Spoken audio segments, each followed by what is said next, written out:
আসসালামু আলাইকুম রহমতুল্লাহ। সবাইকে জানাই আমার চ্যানেলে অনেক অনেক শুভেচ্ছা।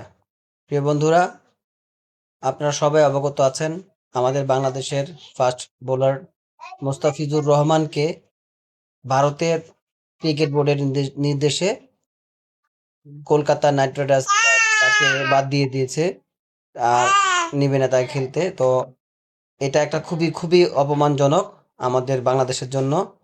তাই আমাদের সবার একসাথে আওয়াজ উঠাতে হবে, boycott Indian IPL cricket and boycott India. So আমরা যে যে যেখান থেকে পারি সবাই একটি করে ভিডিও করব বয়কট আইপিএল এবং ইন্ডিয়ান ক্রিকেট বয়কট। তো সবাইকে অনুরোধ করছি, সবাই একটা করে ছোট করে ভিডিও করে আইপিএল বয়কটের জন্য বাংলাদেশ সবাইকে উৎসাহিত করুন। আর যারা যারা দেখবে আইপিএল, বুঝতে হবে ওরা হচ্ছে বাংলাদেশি না, ওরা ভারতের দালাল। ধন্যবাদ।